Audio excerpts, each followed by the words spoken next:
오늘도 주의 전에 나오신 여러분에게 하나님의 은혜가 함께 하시길 소망합니다. 여러분은 옥토입니까?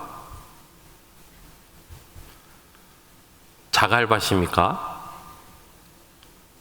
아니면 가시덤불입니까? 5초 드릴 테니까 이 목사님 말씀하신 대로 조율하시기 바랍니다.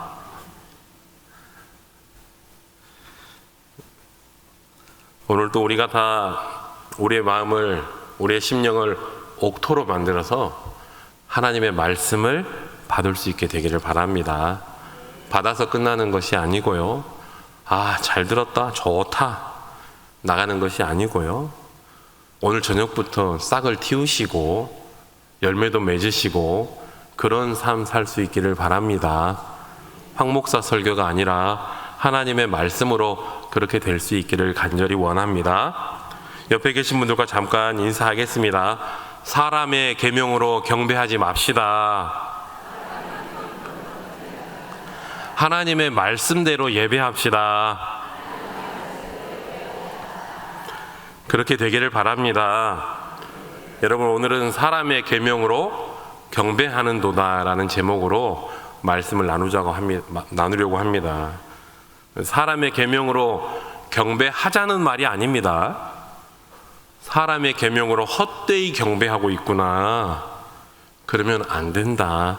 오늘 그 말씀을 저와 여러분이 함께 나누고자 합니다. 저희들은 살아가면서 수많은 실수들을 범하며 살아갑니다. 이거 안 해야지, 내가 미쳤나 봐, 내가 다음번에는 그 실수 절대 안 해야지, 내가 너무 어리석었다고. 그런데 또 해요. 그리고 또 합니다. 몇 번을 자기 스스로 다짐을 해보고 되새겨 보지만, 내가 다른 사람 앞에서 각오까지 해보지만 자꾸만 실수하며 살아갑니다. 그런데 가장 많이 하는 실수 중에 하나가 뭐냐면, 우리의 삶에 아주 중요한 게 있고 덜 중요한 게 있고 안 중요한 게 있는데, 자꾸만 뭐가 중요한지 아는데 그럼에도 불구하고 우리는 뭘 붙잡고 살아갈 때가 많이 있나요? 뭘 붙잡아요? 안 중요한 거, 하나도 안 중요한 거. 정작 붙잡아야 할 이거 놔두고 덜 중요한 것도 안 붙잡고 하나도 안 중요한 걸 붙잡고 살아갈 때가 있단 말입니다. 예를 들어서 설교한다고 염색하는 거, 이런 거 안 중요해요. 안 중요해요. 머리가 있든지 없든지 그런 거 붙잡고 살아가는 실수를 저희들이 많이 한다, 이 말입니다. 우리의 삶에 본질적인 게 있고 부수적인 게 있어요. 중요한 알맹이가 있고 껍데기가 있습니다. 주인이 있고 손님이 있어요. 기둥이 있고 곁가지가 있는데 우리는 자꾸만 빈 껍데기를 붙잡고 살아가요. 곁가지가 내 인생의 목적인 줄 알고 붙잡고 살아간다는 겁니다. 워낙에는 오늘 이후로는 내가 미쳤나 봐, 그런 실수하지 않게 되기를 바랍니다. 그런 실수하지 않게 되기를 바랍니다. 여러분에게 하나님께서 주신 삶의 목적, 진짜 본질, 알맹이, 기둥, 그런 것 붙잡고 하나님께 영광 돌리며 여러분에게 주어진 삶을 더욱 의미 있게 살아갈 수 있게 되기를 바랍니다. 오늘 성경에도 보면, 오늘 성경 아니고 성경에도 보면 그런 이야기가 많이 기록되어 있어요.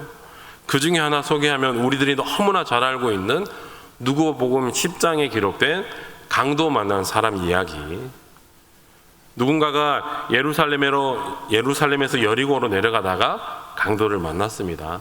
그때 세 부류의 사람들이 지나가죠. 누가 지나가죠? 제사장. 또 누가 지나갑니까? 레위인. 또 누가 지나가죠? 사마리아인.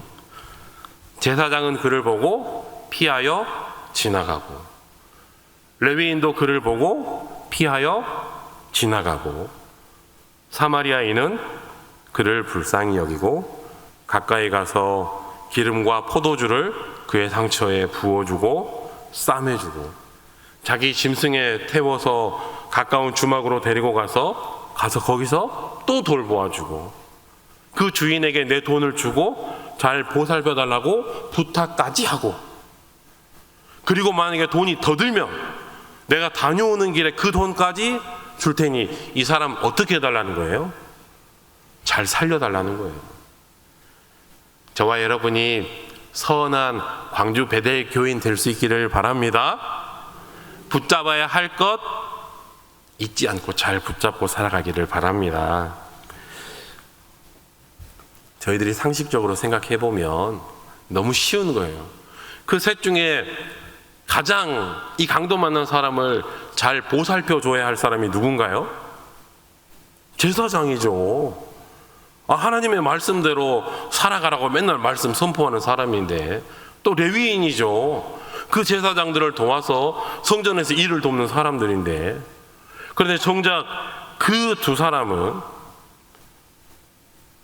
말로는 하나님을 사랑하라, 그리고 내 이웃을 사랑하라, 내 몸과 같이 사랑하라, 원수도 사랑하라, 말로는 잘했는데 그의 삶이 그렇지 못했다라는 사실입니다. 그런데 여러분, 제사장과 레위인에게도 무슨 사정이 있었을 것으로 저는 생각이 됩니다. 저도 그럴 것 같아요. 저도 실제로 그런 경험이 있어요. 이렇게 여기는 이렇게 새벽에 교회가 집이랑 너무 가까워서 전에 교회에서 이제 새벽 예배 가려고 차 타고 이렇게 가다 보면, 제가 있던 곳은 연신내라는 곳인데 술집이 겁나 많은 동네입니다. 그래서 막 밤이고 낮이고 젊은이고 노인이고 다 막 누워 있어요. 막 술 취해 있어요. 토요일 새벽에는 진짜 많아요. 다 막 길에 이렇게 술 먹고 있단 말입니다. 저 사람 내가 경찰이라도 좀 불러주고 싶은데, 근데 제가 지금 막 빨리 가야 된단 말이에요. 지금 오늘 새벽 설교인데 지금 늦어가지고 빨리 가야 되는데, 전화 한 통 해주고 싶은데, 경찰에게 인계해주고 싶은데, 그래서 어떨 때는 가면서 전화를 해주기도 하고, 또 너무 바쁠 때는 신고를 못하고 그냥 가기도 하는데, 오늘 성경에 있는 그 제사장 레위인도 어떤 사정이 있었을 것으로 생각이 됩니다. 먼저는 그들도 마음 가운데 두려운 마음이 있지 않았겠느냐고. 나도 사람인데 목사는 장로는 죽어도 됩니까? 아니잖아요. 나도 하나님께서 주신 사명이 있는데, 나도 여기서 있다가 보살펴주다가 숨어있는 강도들이 다시 나오면 어떡하나. 두려운 마음이 있었을 것 같아요. 그리고 두 번째는 율법 때문에 그랬을 수도 있습니다. 우리 민수기 19장 말씀 같이 한번 읽어볼까요? 시작. 사람의 시체를 만진 자는 이래 동안 부정하리니 누구든지 죽은 사람의 시체를 만지고 자신을 정결하게 하지 아니하는 자는 여호와의 성막을 더럽힘이라. 아멘. 율법상 그들은 시체를 만질 수 없었다는 겁니다. 시체를 만지면 일주일 동안 부정하다는 거예요. 그런데 그들은 자기 스스로를 거룩하게 하나님 앞에 지켜야 되는 사람들 아닙니까? 그리고 또 가서 많은 사람들에게 하나님의 말씀을 전하고 같이 열심히 예배하자고 그렇게 사람들 공동체를 이끌어야 되는 사람인데, 본인이 부정해져 버리면 될까요? 안 될까요? 안 되죠. 그리고 그렇게 해서 만약에 내가 부정해져서 며칠 동안 하나님께서 주신 사명을 감당하지 못하게 되면 그거 역시 하나님께 영광을 가리우는 일 아닙니까? 그러니까 이 제사장과 레위인이 충분히 그럴 수 있다는 거예요. 그가 너무 강도 만나서 힘들어하는 모습이 너무 인간적으로 안타깝고 도와주고 싶은 마음이 굴뚝 같지만 어쩔 수 없이 그냥 지나갈 수도 있었다라는 사실입니다. 그리고 그 두 가지 갈림길에서 막 고민을 하다가 우선은 빨리 가는 게 좋겠다 하고 갔지 않았을까.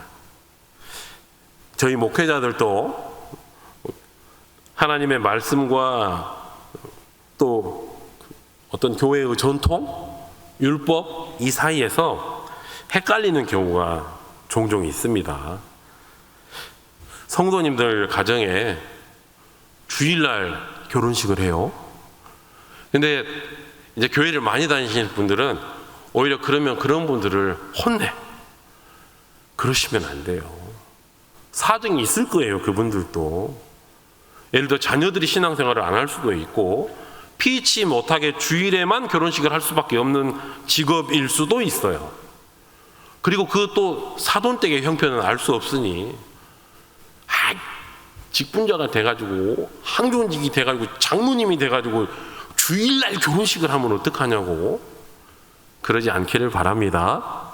그런데 그렇게 할 때 저희 목회자가 예배 빠지고 가서 주례 할까요 말까요? 쉽지 않다고요. 그럼 주례는 아니고 축하만 해주러 간다. 갈까요 말까요? 만약에 주일날 어쩔 수 없어서 장례 발인을 하게 됐다. 주일 예배 시간하고 겹친다. 근데 만약에 그 가정이 여러분의 가정이라고 한번 생각을 해보세요. 우리 가정인데 우리 어머니 아버지 돌아가셔 장례 지내는데 형제들하고 상의하다가 합의가 안 됐다. 그래서 어쩔 수 없이 금, 토, 일 주일날 발인을 하게 됐다. 그런데 그때 예배 시간하고 맞아가지고 교구 목사님이 여러분들 가정에 못 가요. 전혀 예배를 집례할 수가 없다라고 하면 여러분도 마음이 불편하시지만 목회자들도 그럴 때 어떻게 해야 하나? 내가 2부 예배 인도자인데 예배 인도해야 되는데 아니지. 슬픔 당한 가정에 가서 도와주는 게 맞지. 그들을 위로하는 게 맞지. 저희도 헷갈릴 때가 있다는 거예요. 강도 많은 사람 곁에 지나가던 제사장과 레위인처럼.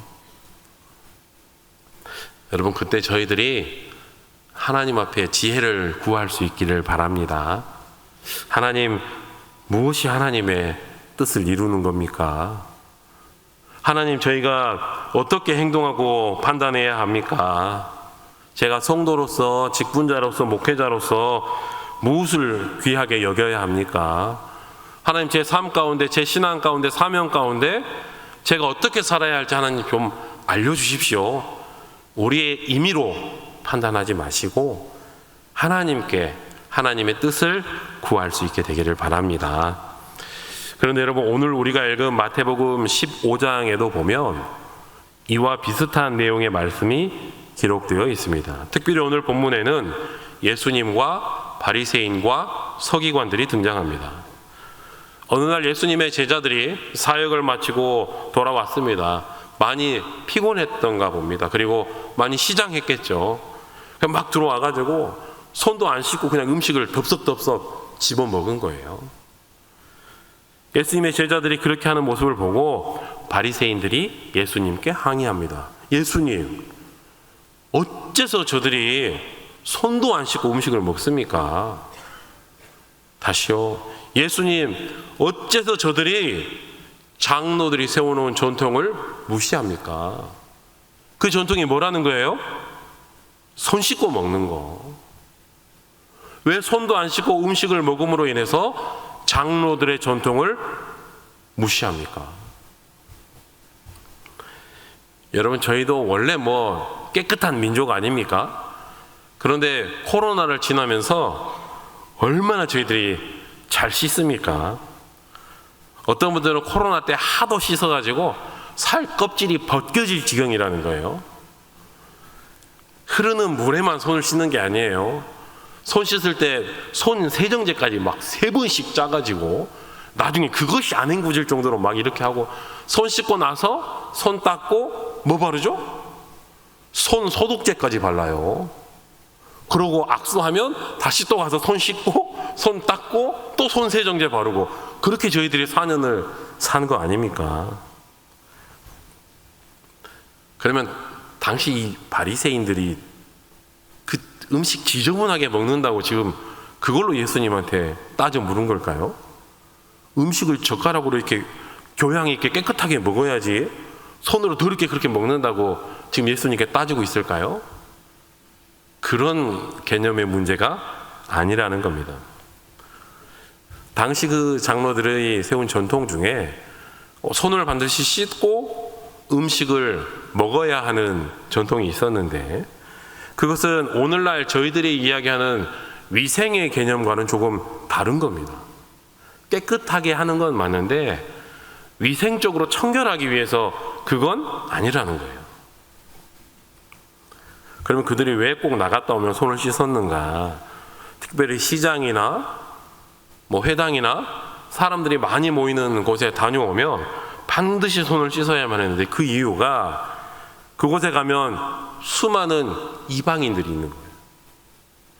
자신들이 사람으로 여기지 않는, 하나님께서 접촉하지 못하도록 한 이방인들을 만나게 되는 겁니다. 내가 그들과 악수하는 것도 아니고 포옹하는 것도 아닌데 나도 모르게 부지불식간에 다른 이방인들과 접촉할 수 있잖아요. 그렇기 때문에 그때 내가 부정해졌을 수도 있다. 그래서 반드시 나갔다 오면 손을 씻고, 그 손을 씻고 먹어야 내 몸이 계속 정결하지, 부정한 손으로 음식을 만지면 음식도 부정해지고 그 음식을 먹으면 내 몸도 부정해진다. 이게 그 당시 장로들의 전통이었다라는 사실입니다. 그런데 여러분 한번 생각해 보십시오. 거기도 아리수 이런 거 막 나왔을까요? 막 삼다수 이런 거 막 나왔을까요? 주하모 막 동복댐에서 막 물 나오나요? 물이 없는 지역이잖아요. 물을 모으고 싶어도 비가 아무리 많이 와도 금세 다 물이 그냥 광야 사막 속으로 싹 스며들어 버리고, 물이 너무 귀한 곳이에요. 손을 자주 씻기가 너무나 힘든 여건에 있는 그 상황입니다. 그럼에도 불구하고 왜 그렇게 손을 씻었는가? 나만 거룩하다. 그렇게 손을 씻을 수 없는 상황임에도 손을 씻었던 이유는, 그래서 그 바리새인들이 만들어 놓은 전통은, 그 전통의 모티브는 뭐였냐면 나만 거룩하다, 우리만 깨끗하다는 거예요. 그러니까 유대인들끼리 있으면, 바리새인들끼리 있으면 괜찮은 거예요. 근데 나가서 다른 이방인들과 접촉하고 오면 반드시 손을 씻는다는 건 음식을 깨끗하게 먹겠다는 게 아니라 나만 깨끗하다. 반대로 이야기하면 무슨 말인가요? 저 사람들은 더럽다, 정결하지 못하다. 그런 그 교만함, 그 위선 때문에 이렇게 손 씻기도 힘든 상황에서 손 씻는 전통을 만들어 놓았다라는 겁니다.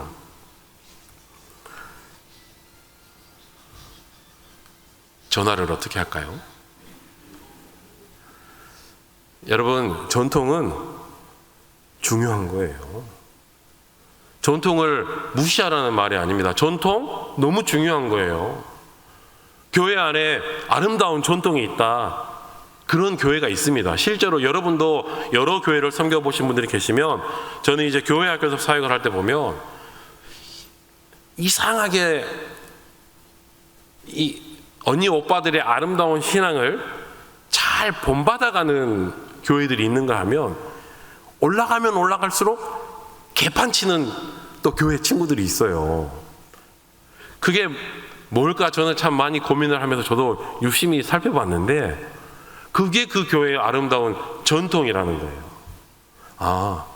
소년부에서 중등부 가면 막 사춘기하고 중2병 걸려가지고 막 그럴 줄 알았는데, 중등부 언니 오빠들이 너무 예배를 잘 드려. 고등부에 갔더니 언니 오빠들이 막 집회 가가지고 막 방방 뛰면서 찬양하고 막 통성기도 하고, 그런 모습을 보고 본받아 버린다는 거예요. 교회에도, 가정에도, 학교에도 좋은 전통이 있습니다. 그 전통을 다 무시하자는 말씀은 아닙니다. 그런데 세월이 흐르면서 그 아름다운 전통이 가지고 있는 본래 목적, 그 목적은 사라져버리고 그 전통의 껍데기만 남아가지고 전통이라고 하니까 말이 좀 와닿지가 않는데 그 관습, 규칙, 규범 이것들을 왜 내가 지키는지도 모르면서 계속해서 그것만 지켜야 한다라고 고집하는 것은 잘못됐다는 겁니다. 우리의 삶의 영역에서도 그렇고 신앙의 영역에서도 마찬가지입니다. 오늘 말씀에 등장하는 바리새인들의 문제가 바로 그것이었습니다. 그래서 예수님께서 지적하십니다. 3절 말씀 한번 보면 같이 한번 읽어보겠습니다. 시작. 너희는 어찌하여 너희의 전통으로 하나님의 계명을 범하느냐. 다시 한번 시작. 너희는 어찌하여 너희의 전통으로 하나님의 계명을 범하느냐. 아멘. 너희들이 그 세운 전통 뭐냐? 아까 말씀드렸잖아요. 그 전통의 모티브가 뭐라고요? 우리는 거룩하다. 나는 거룩하다. 그렇게 거룩하게 거룩함 지켜서 뭐 하려는 거예요? 하나님 앞에 거룩함을, 정결함을 유지해 나가는 그런 성도 되겠다는 거 아닙니까? 성도, 거룩한 무리, 그 무리를 내가 끊임없이 그렇게 하나님 앞에 거룩함을 지켜가겠다는 거 아니에요? 그래서 전통을 만들어 놓고 정작 너희들이 하나님의 말씀을 잘 지키기 위해서 그런 전통 만들어 놓고 왜 오히려 그 전통 때문에 이제는 하나님의 계명을 범하고 있느냐? 왜 하나님의 말씀대로 살지 않고 있느냐? 하나님 말씀 잘 지키려고 만들어 놓은 전통 때문에 오히려 이제는 하나님의 말씀을 업신여기고 그 하나님의 말씀과 대적하고 그 하나님의 말씀을 오히려 깨뜨리며 살아가고 있느냐? 예수님이 지금 3절에 그렇게 바리새인들을 책망하고 있다는 사실입니다. 그러면서 한 가지 말씀하시는 게 고르반 전통이에요. 고르반이라는 말은 하나님께 다 드렸다. 이걸 다 하나님 앞에 헌신했다. 온전히 다 바쳤다. 그런 뜻입니다. 그들에게 고르반 전통이라는 게 있었는데 예를 들어서 내 사업체를 가리켜서 고르반 하면 내 사업체를 온전히 하나님께 드립니다. 내 자녀를 가리켜서 고르반 하면 하나님 이 자녀들을 온전히 하나님 앞에 드립니다. 그래서 더 이상 이건 제 것이 아닙니다. 이 자녀가 제가 가진 소유가 사업체가 하나님 제 것이 아닙니다. 이거 다 하나님 겁니다. 이렇게 고르반 선언을 하면 더 이상 내 것이 되지 않는다라는 그런 전통을 그들이 가지고 있었다는 겁니다. 그 자체로는 너무 귀하지 않나요? 너무 좋은 것 아닙니까? 그래서 그것을 특별히 하나님 앞에 드렸기 때문에 자기의 삶 가운데 자기도 모르는 사이에 이거 하나님께 드려야 되는 건데 하고도 써버릴 수 있으니까 그것을 잊어버리지 않기 위해서 내가 고르반 선언을 하는 것인데 나중에 그들이 이렇게 지내면서 보니까 하나님께서 부모를 공경하라. 그리고 부모님에게 열심히 하지 않으면 너희들 부모를 잘 섬기지 않으면 하나님께서 징계를 내리신다는 말씀도 있고 그래서 그들이 부모님을 열심히 섬겨가는데 어느 날 갑자기 이 고르반이 생각난 거예요. 연로해지신 부모님께 내가 더 이상 용돈을 안 드릴 수 있는 방법이 있다. 고르반이라는 거예요. 당시에 잘 모르겠습니다. 그들이 얼마나 어르신들을 연로하신 부모님을 섬기고 생활비나 용돈을 감당했는지는 모르지만 그 부담이 상당했던 모양이에요. 그래서 이제 부모님들이 와서 이야기하는 겁니다. 이번 달 생활비 안 주냐? 나 용돈 안 주니?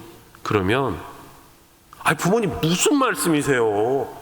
이거 제 거 아닙니다. 이거 다 제가 하나님 앞에 고르반 했는데요. 이거 제가 다 하나님 앞에 올려드렸는데요. 어머니도 알고 계시잖아요. 아버님도 알고 계시잖아요. 저 더 이상 드릴 게 없습니다. 그러니 부모님도 더 이상 말을 못하는 거예요. 하나님께 드렸다는데 그들이 그 고르반 전통을 그렇게 악용하기 시작했다는 거예요.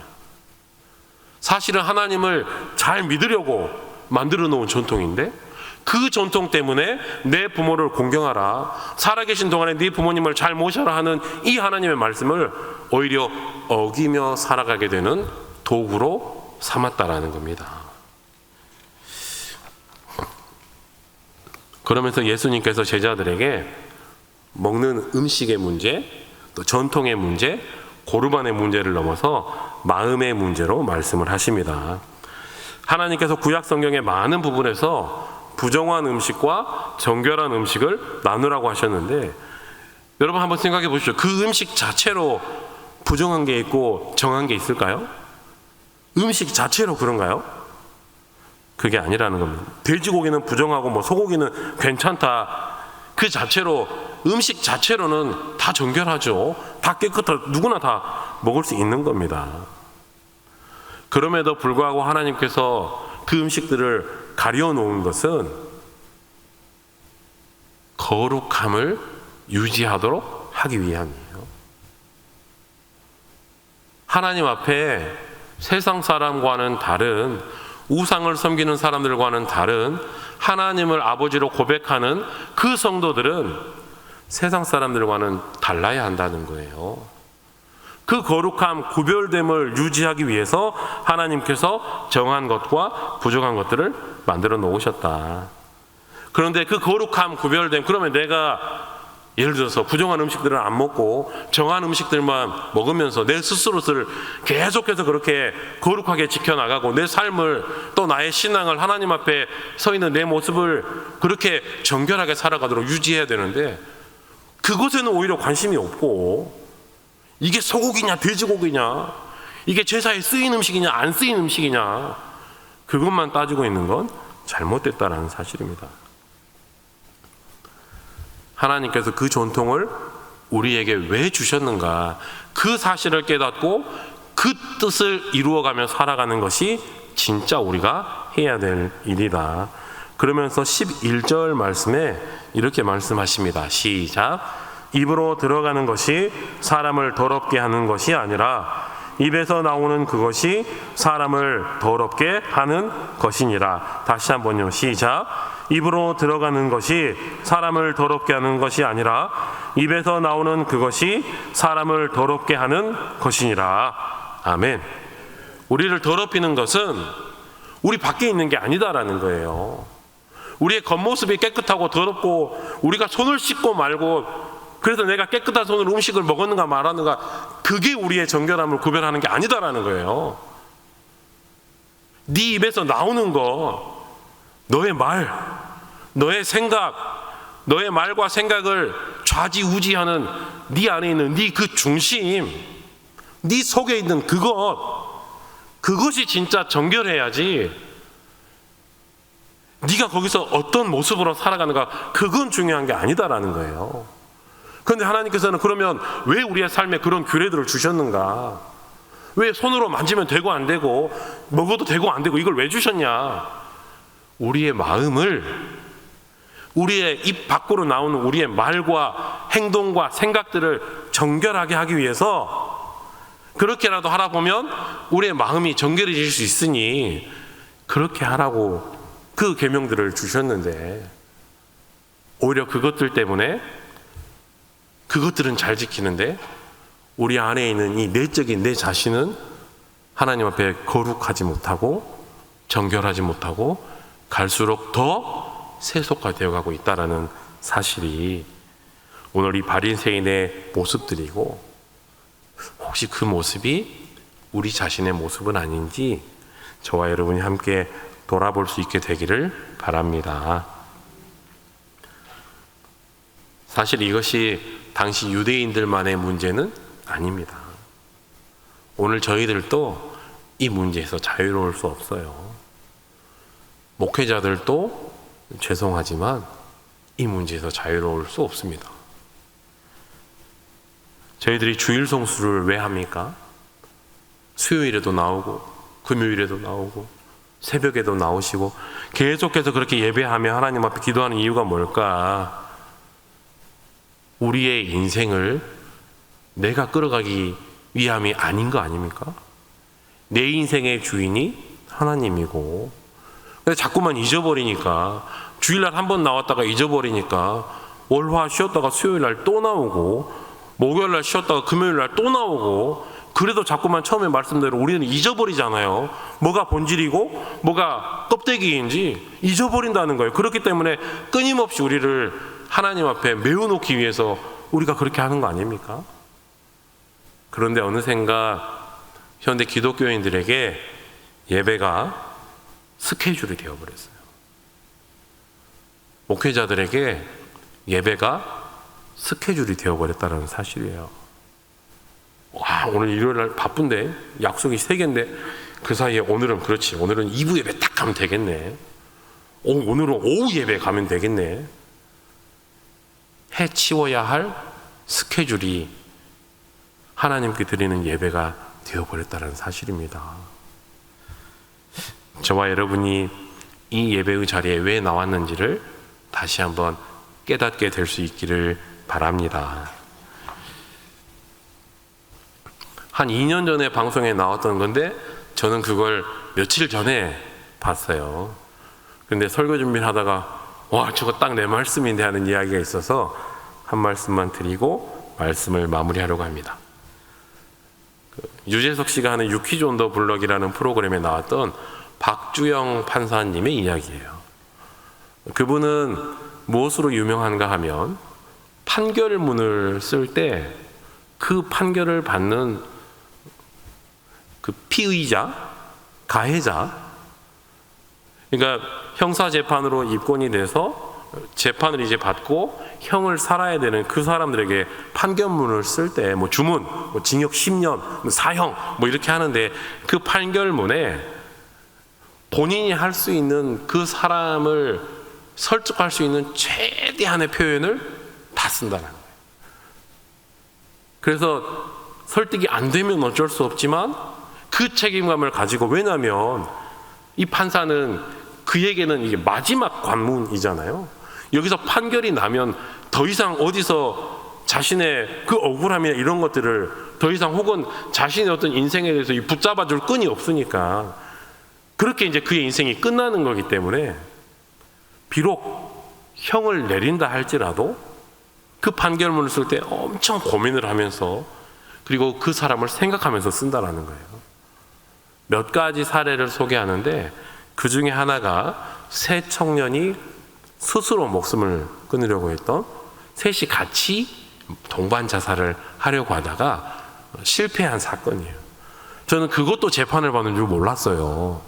내 스스로 목숨 끊으려다가 실패했는데 이게 형사재판을 받는다는 거예요. 그래서 그 청년들에게 판결문을 썼던 이야기, 그리고 어린 아이를 키우는 두 엄마가 각각 생활고에 너무 시달려서 엄마 혼자서 가난 아이를 키우는데 너무 힘들어서 그 아이들과 함께 그 두 엄마가 같이 목숨을 끊으려고 했는데 아이들만 살해하고 본인들은 실패해버린 사건. 그런 사람들에게 과연 어떤 이 판결문을 쓸 수 있을까? 그리고 어떤 생각으로 판결문을 쓸까? 그런데 그 판사님 생각에 그랬다는 거예요. 여기서 이렇게 나가면 금방 또 스스로 나쁜 선택을 할 것 같다는 거예요. 그래서 그 사람에게 당신이 잘못해서 지은 형을 살고 나가더라도 당신의 그 생명이 얼마나 귀한지를 깨닫고, 그리고 당신이 지금 너무나 힘들지만 영원히 그렇게 힘든 것은 아니니까 그렇게 최선을 다해서 당신의 삶을 위해서 살아가라. 그러면서 이렇게 이제 짧은 판결문이 있었는데 제가 한번 읽어볼까요? 정확히 기억을 제가 이렇게 기억나는 대로 써봤는데, 우리의 삶이 아무리 힘들어도 언젠가 나아질 것이다. 아무리 힘들어도 당신의 아름다운 이야기를 멈추어서는 안 된다. 사람이 사람에게 할 수 있는 가장 잔인한 일은 혼잣말 하도록 내버려 두는 것이다. 물론 그들도 잘못했지만 그렇게 힘겹게 스스로 내 생을 고민하는 그 사람들에게 이 사회가 같이 고민해 주지 못했던 그런 마음을 담아서 판결문을 쓰는데, 그런데 주변에서 그 모습만 보면 너무 좋은데 주변에서 뭐라 한다는 거예요. 판사가 그 판결문이 법적인 서류인데, 공식적인 문서인데 뭐 그렇게 장황하고 자기의 감정을 실느냐, 감성팔이 하느냐고 엄청 비난이 많다는 거예요. 그 판사님을 향해서. 판결문 그렇게 쓰는 거 아니라고. 그런데 그 판사님 하는 말씀이 그 한마디가 제게 와 닿았어요. 사람 살리는데 뭐가 중요한가? 사람 살리는데 뭐가 중요한가? 판결문 그거 좀 길면 어떻고, 미사여구가 좀 들어가면 어떻고, 감정적인 이야기들이 좀 들어가면 어떻냐는 거예요. 이 이야기를 써서 단 한 생명이라도 살릴 수 있으면 자기는 그렇게 하겠다는 거예요. 그리고 그러다가 자기가 혹시 판사의 옷을 벗게 되더라도 자기는 판사 일을 하는 그동안에는 계속 그렇게 하겠다라는 거예요. 여러분, 우리 교회가 있는 목적을 우리가 이렇게 깨닫고 살아갈 수 있게 되기를 바랍니다. 중요한 건 하나님을 예배하는 거죠. 하나님 뜻대로 살아가는 게 가장 중요한 거 아니냐는 거예요. 그 하나님의 말씀 지키며 살아가는 거 아닙니까?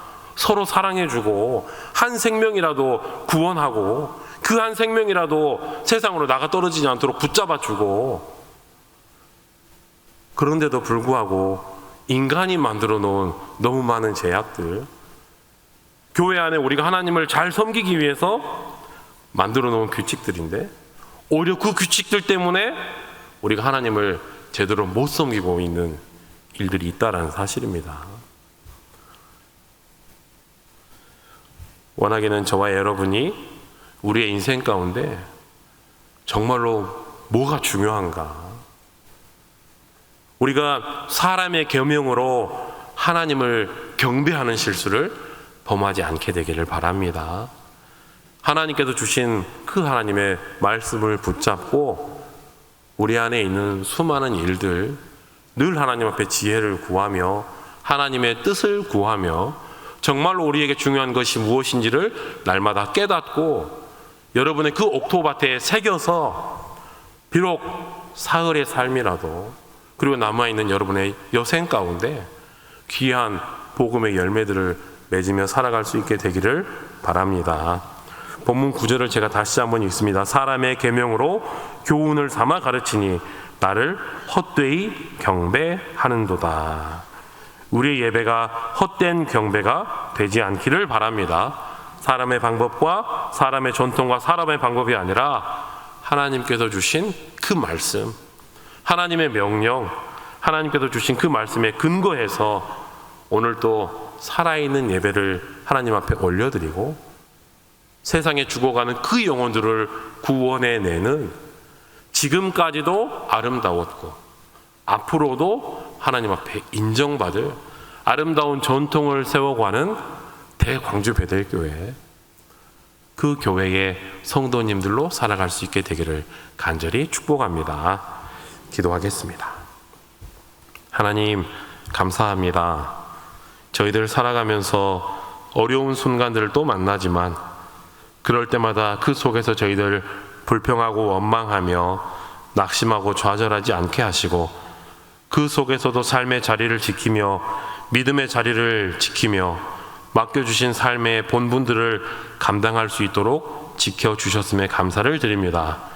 그러나 하나님, 그 시간들 또한 저희들의 힘과 실력과 철저한 준비로서가 아니라 다 하나님의 은혜 안에서 하루하루 지내왔음을 겸손히 고백합니다. 하나님의 은혜로 주어진 이 소중한 시간들 허비하지 않게 하시고 예수님께서 보여주신 그 믿음의 여정을 따라 걸어가게 하옵소서. 특별히 오늘 말씀을 통해 우리가 무엇을 붙잡고 살아가야 하는지 살펴보았습니다. 저희들의 신앙생활을 함에 있어서 비본질적인 것들, 중요하지 않은 것들, 빈 껍데기와 같은 죽은 전통에 사로잡히는 인생 되지 않게 하시고 살아있는 하나님의 말씀을 붙잡고 저희들을 통하여 그 하나님께서 원하시는 바들을 이루어갈 수 있도록 도와주옵소서. 힘겨운 시대에도 예배의 자리를 지켜가게 하여 주시고 어디서 예배하는가 보다 어떻게 하나님을 예배하고 있는지 우리 자신을 돌아보게 하여 주옵소서. 하나님, 이 땅의 곳곳에서 갑작스럽게 닥치게 되는 크고 작은 사고들로 인해 많은 사람들이 아파하며 신음하며 눈물 흘리고 있습니다. 하나님, 도와주옵소서. 은혜를 베풀어 주옵소서. 그 자리에서도 하나님의 손길을 느끼며 그 힘든 자리에서도 일어날 수 있도록 붙들어 주옵소서. 남아있는 한 주간의 삶도 지켜주시기를 원하며 다가오는 무더운 여름과 답답한 장마 속에서도 주님과 동행하는 복된 삶을 살아갈 수 있도록 역사하여 주옵소서. 예수님의 이름으로 기도하옵나이다. 아멘.